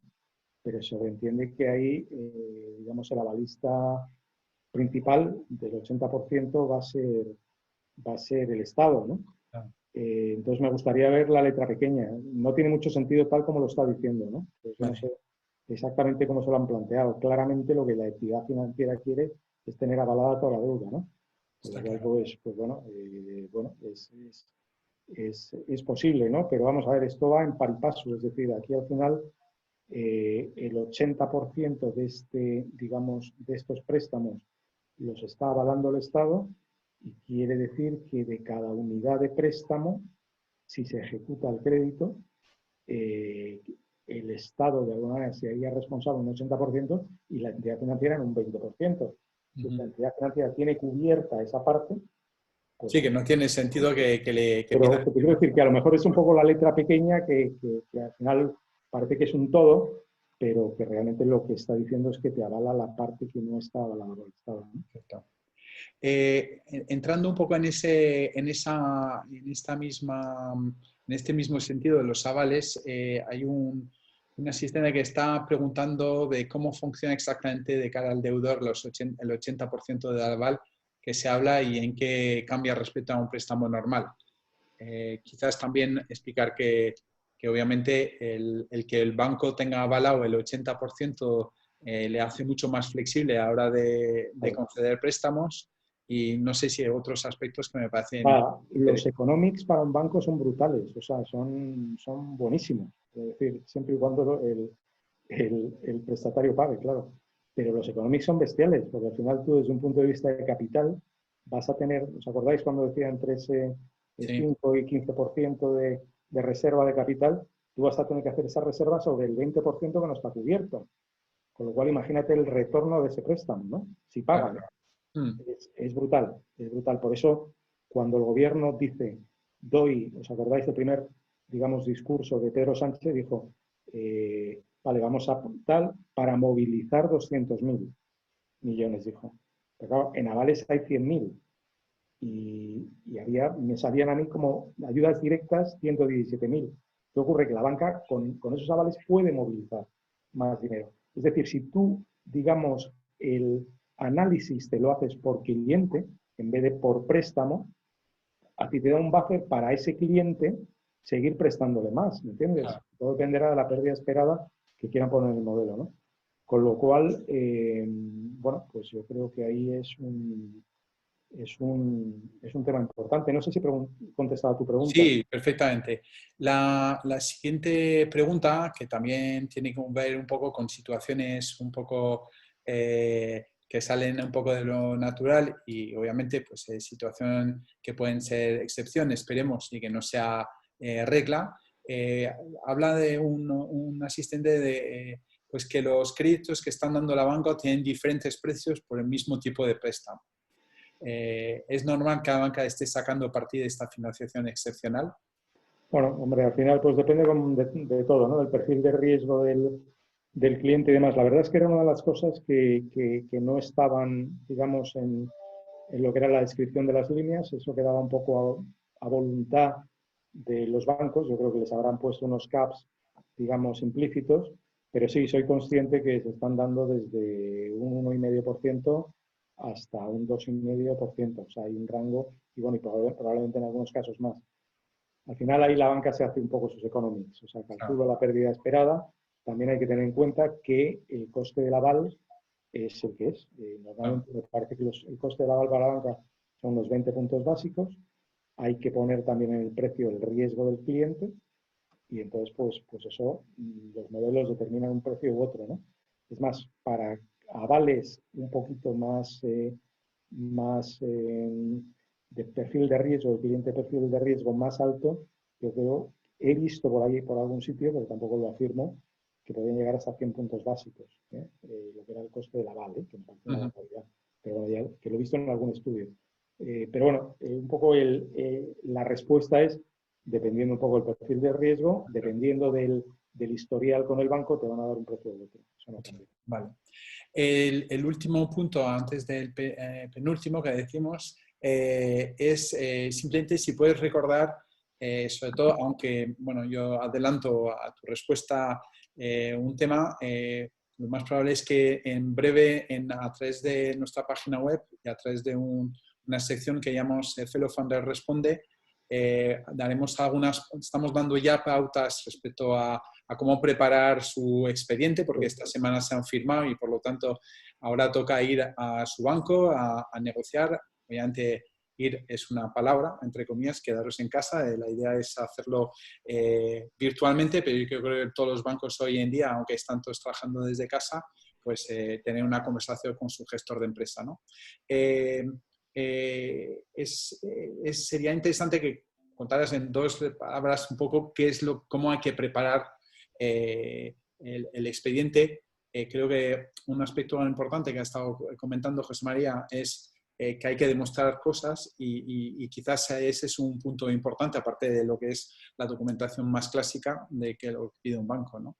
Sí, aquí hay un principio básico y yo creo que eso, porque aquí en naturaleza humana te dice que, bueno, pues oye, voy a aprovechar esto, porque al final esto de la reclusión tiene muchas lecturas, ¿no? Pero hay un principio básico que es un poco ayudarte a cubrir la pérdida que estás teniendo durante este periodo, ¿no? Entonces eso quiere decir, oye, vamos a ver, si tú has tenido cualquier problema, digamos, en ventas, te han caído las ventas en un porcentaje X, has tenido que soportar unos costes laborales, de alquileres, de todo lo que es circulante, digamos, que te ha afectado durante este periodo. O sea, es muy de poner un parche, no nos olvidemos. Esto es oxígeno para que la empresa siga viviendo, pueda abrir la persiana cuando termine todo esto y a partir de ahí ya veremos. A partir de ahí ya veremos. Entonces, bajo ese principio, la fórmula es muy sencilla. Hay un tema un poco perverso, hay un tema un poco perverso, porque es un arma de doble filo, y es que el banco te va a pedir que le demuestres que efectivamente estás teniendo un deterioro en tus métricas, ¿no? Lo cual, joder, pues es un poco como el mundo al revés, ¿no? El banco que le digas, no, pues mira, te están cayendo mis ventas, no sé cuánto, tal, tal, tal. Con lo cual, y es contra el periodo anterior, contra el trimestre anterior, ahora negocios con cierta estacionalidad que sea distinto, etcétera, ¿no? Entonces eso es perverso, ¿no? Pero hay que demostrarlo. O sea, tú tienes que demostrar esto, ¿no? Lo demás, pues te van a pedir un flujo, una previsión de cobros y pagos, digamos una previsión de tesorería, te van a pedir, digamos, el último impuesto de sociedades, te van a pedir cierta documentación que no es distinta de la que...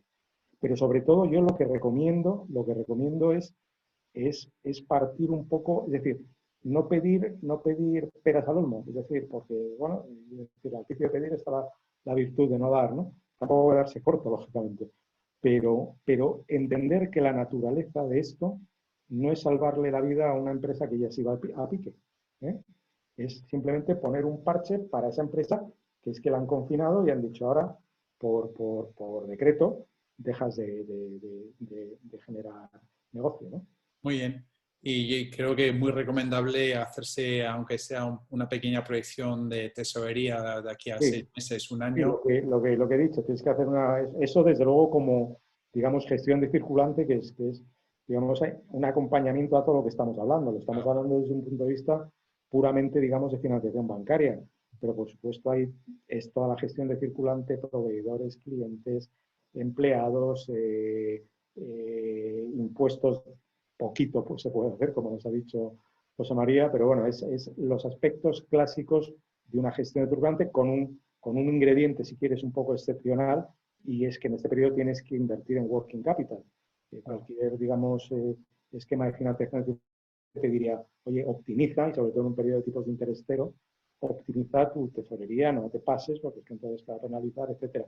Ahora acumula tesorería como si no hubiera mañana, ¿no? Claro, yo creo que, y es un poco ahora con la última pregunta que va un poco en dirección de las startups, es decir, que es un poco, muchas compañías ahora se van a encontrar un poco como una startup, no tener ingresos y tener muchos gastos que asumir. Y de ahí sería la última pregunta que nos hacen.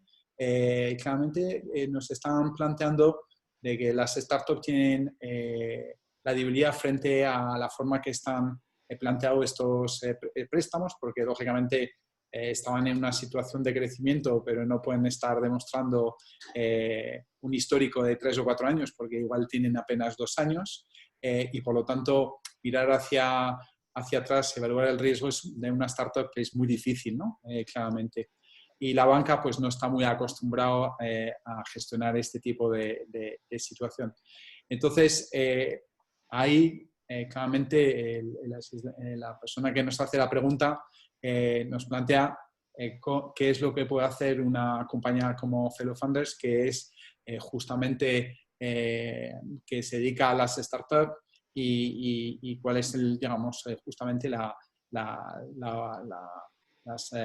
las posibles soluciones que hay en ese momento concreto pues, de la crisis del COVID-19, ¿no? Pues en primer lugar te diría que llamarnos, porque les vamos a atender con mucho cariño, y vamos a intentar apoyarles. Eso lo digo y lo sabes tú mejor que yo, ¿no? Eso es importante. Efectivamente, las startups tienen un problema en y depende de qué tipo de startup, pero si cogemos una startup en fase semilla o pre-seed o muy early, pues va a ser una compañía que normalmente no va a tener ni relación bancaria apenas, ¿no? Entonces, pues realmente esto no va a aplicar. Va a ser muy difícil que pueda obtener financiación por esta vía, ¿no? Entonces tiene un problema. Yo creo que ya ahí nos enfrentamos a situaciones distintas. Tendrá que moverse más en el mundo de, lo decíamos antes, la gestión de circulante. Tendrá que, por supuesto, contener sus planes de cómo quema caja, sus planes de publicidad, sus planes de establecer un cierto plan de contingencia, si tiene empleados, pues también un poco recortar, si tiene un negocio que es, digamos, más de naturaleza digital en el que pueda pivotar hacia sectores o segmentos que ahora estén de alguna manera empujando más, pues también se lo puede plantear. Es decir, es una problemática totalmente distinta, porque te diría toda la retórica de que se pida un ENISA, DETI, H2020, pero estamos hablando de medidas de emergencia. Es decir, aquí todo esto es un poco, decir, medio-largo plazo, ¿no? Medidas de emergencia, pues es una situación dura. Y luego, por supuesto, es ver si en su modelo de negocio cabe, digamos, una inyección de capital, pues formato, digamos, crowdfunders, crowd investment, ¿no? Es decir, si ha arrancado ya hay unas ciertas métricas, ¿no? Y un plan financiero, un plan de negocio, que de alguna manera digas, bueno, pues en el entorno que estamos, que no nos olvidamos, es complicado, porque lógicamente el inversor está retraído, pero bueno, es algo que se puede empezar a pensar, ¿no? Y aquí no hemos hablado de la financiación alternativa, pero porque, vuelvo a decir, estamos hablando de medidas de contención, ¿eh? Claro, totalmente. Pero la lectura de todo esto vuelve a ser una vez más, y ahí no tengo por más que dar la razón a la Comisión Europea, que hay que diversificar las fuentes de financiación. Es decir, aquí la financiación alternativa tiene todo el sentido del mundo. Y la Comisión Europea, después de la crisis financiera, precisamente con la unión bancaria, o sea, con la unión de mercado de capitales, perdón, era precisamente lo que está intentando, fomentar las fuentes alternativas de financiación.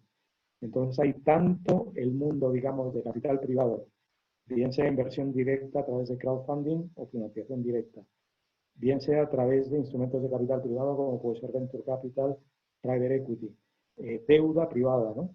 Todo esto ahora cobra más sentido que nunca. Y ya si nos vamos al final de la curva, mercados de capitales alternativos, ¿no? Es decir, a mí hay gente que me dice, bueno, mercados de capitales ahora, tal como está la bolsa y tal. Bueno, tal como está la bolsa, pero mejor haber podido levantar capital y estar con una estructura financiera, digamos, más o menos óptima, a que de repente te pille la tormenta y estar desprotegido, ¿no? Con lo cual, yo creo que toda esta parte de financiación alternativa merece una lectura aparte, pero claro, estamos hablando de respiración asistida, estamos hablando de mascarillas y de respiradores, ¿eh? Claro. Cuando hablemos de planificar hospitales y hacer a lo mejor una universidad médica o de medicina no sé dónde, o a lo mejor más y pensé para mascarillas, respiradores y demás en 3D y todas estas cosas, pues estas cosas las haremos con calma y demás. Y ahí hablaremos también de la financiación alternativa, que no se puede hacer deprisa y corriendo, pero creo que tiene todo el sentido, ¿no? Muy bien. Oye, pues darte las gracias. Quedan unas cuantas preguntas, pero no quiero dejar a José María sin su ratito a unas de las preguntas que nos han hecho a unos asistentes. Si te parece, José María, te voy a hacer las primeras preguntas, que es, la primera ¿es previsible que en los próximos días se apruebe una moratoria para la presentación de impuestos?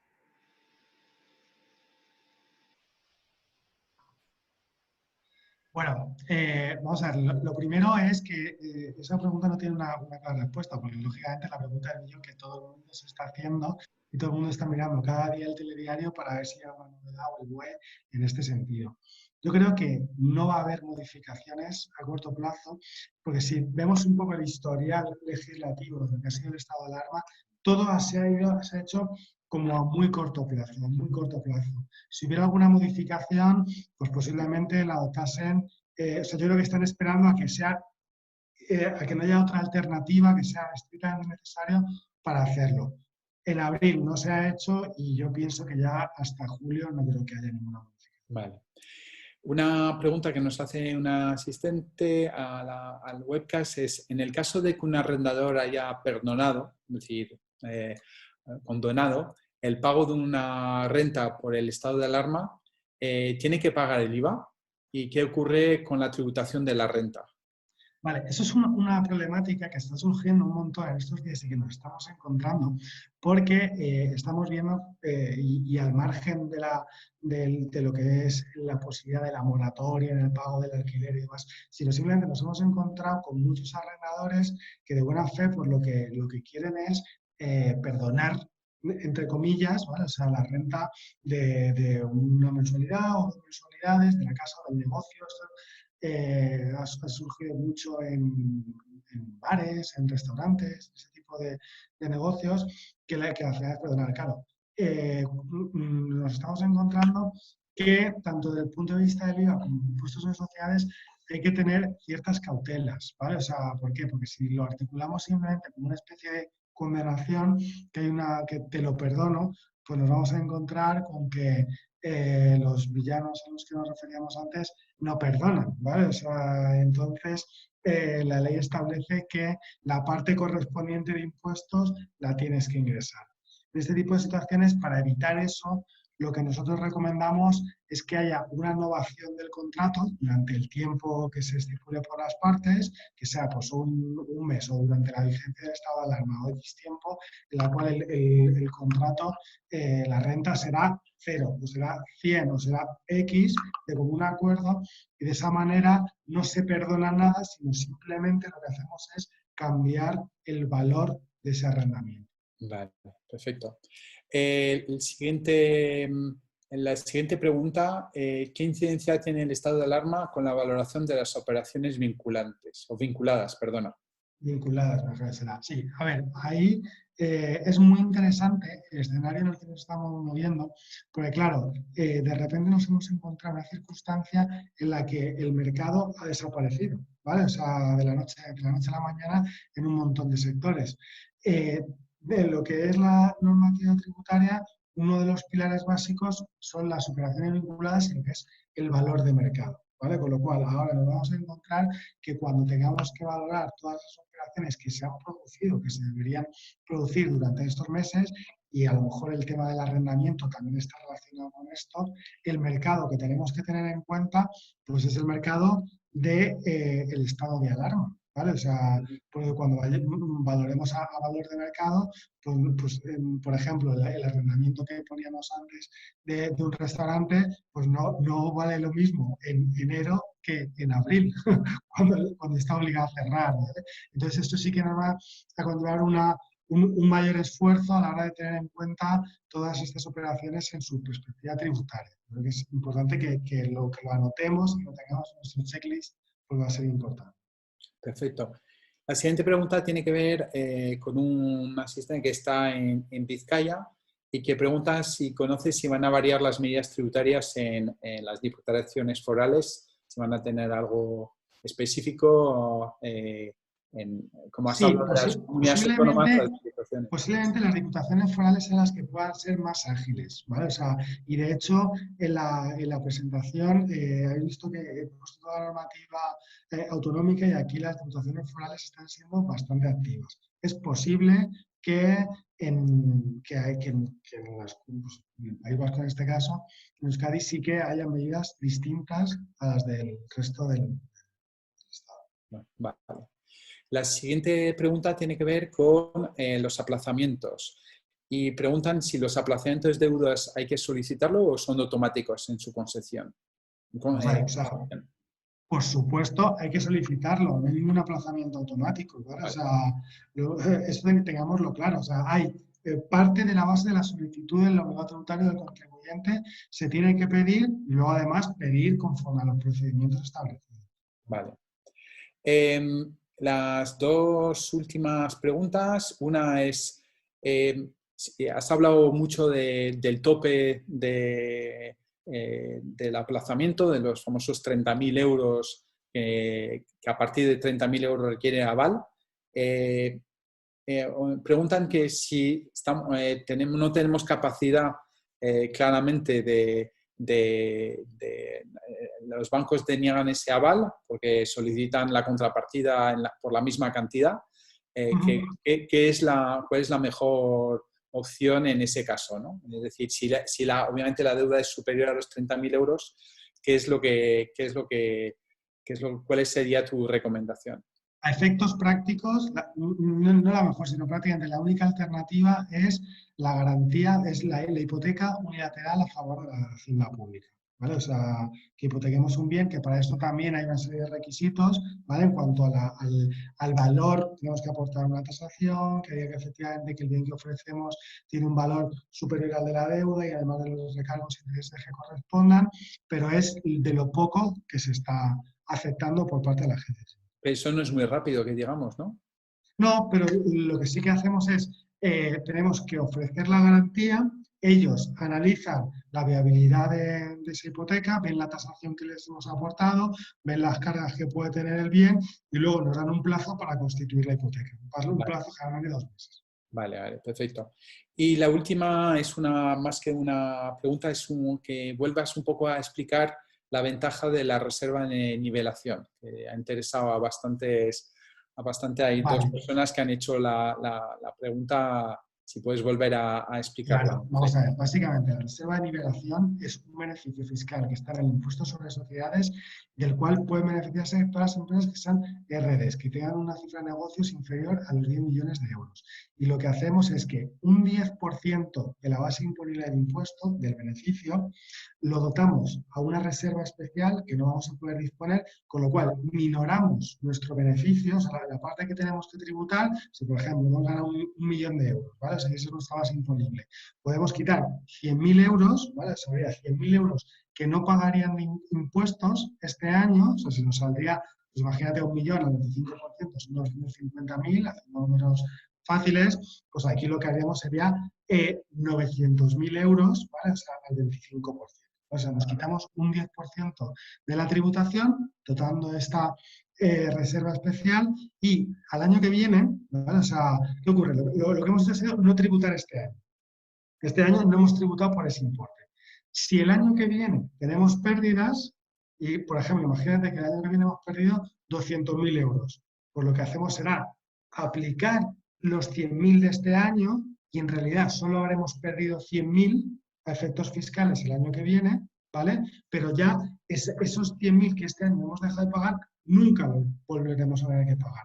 Si dotamos la reserva de nivelación y nunca llegamos a tener pérdidas, a los 5 años nos toca devolver, por Vale, así decirlo, ese impuesto que nos hemos ahorrado este año.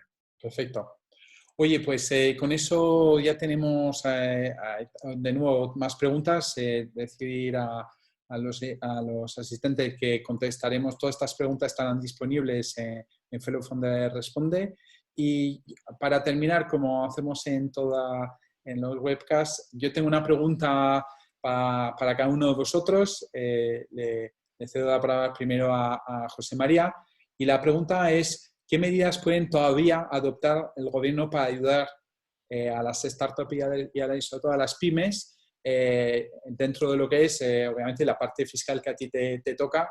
¿Qué otras medidas podrían todavía tomar pues, para aligerar, apoyar y ayudar a las pymes en ese momento?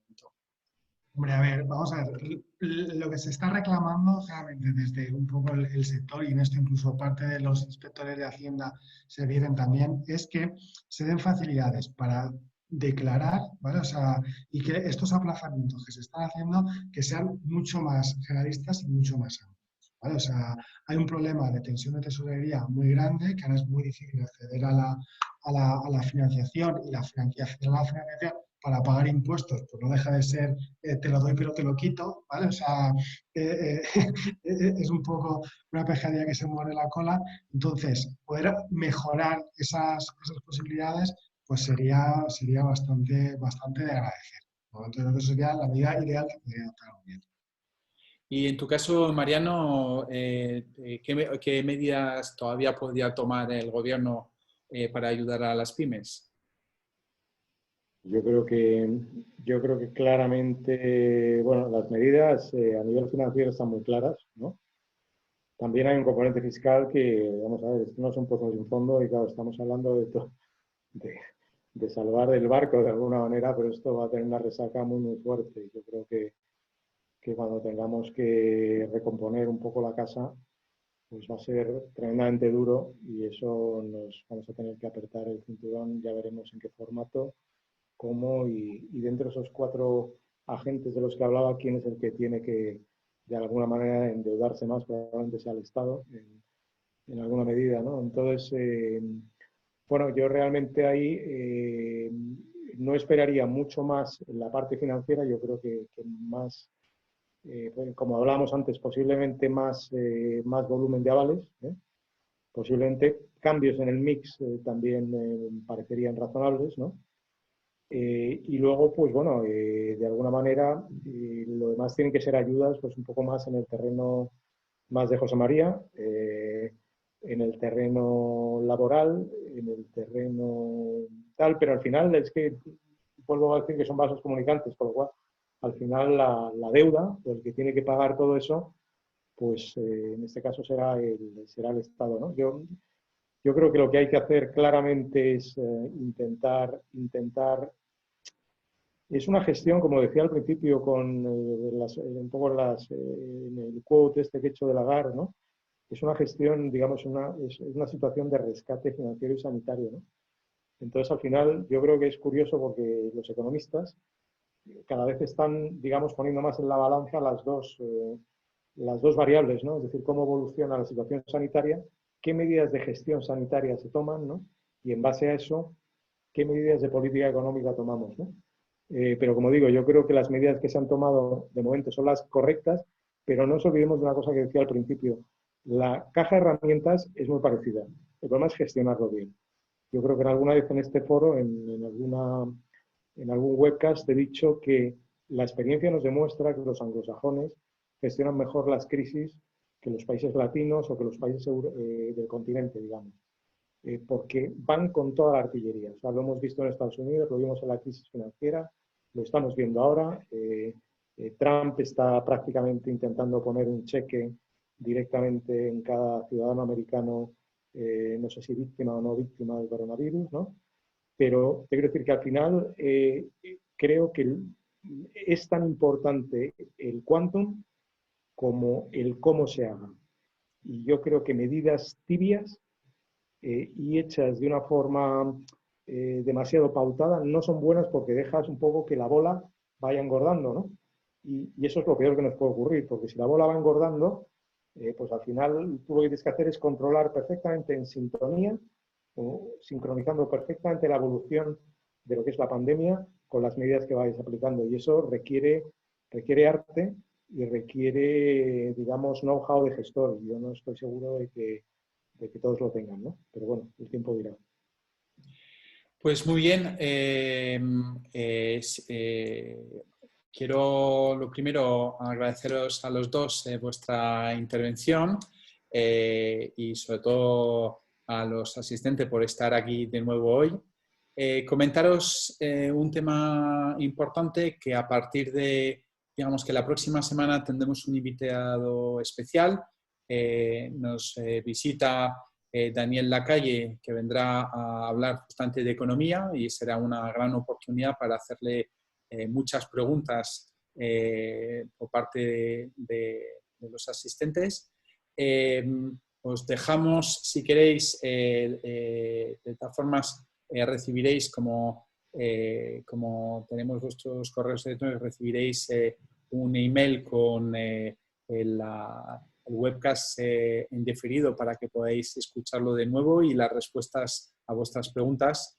Y, por supuesto, también os pediremos también y también un link para poder registraros en el próximo webcast que tendrá lugar el próximo miércoles a las 5. Bueno, aquí la persona que está en los comandos acaba de enviaros una pequeña encuesta, muy rápido, para que simplemente con una única pregunta, si nos podéis contestar a ella, pues sería de agradecer.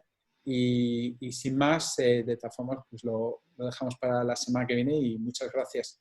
De nuevo, desde FELO queremos también enviar a todas las familias que han perdido seres queridos y a los que tienen ahora mismo todavía seres queridos en el hospital, todo el ánimo, y sentimos de corazón estas pérdidas y esperamos que muy pronto podamos desvirtuarnos y que estos webcasts sean una forma de seguir en contacto.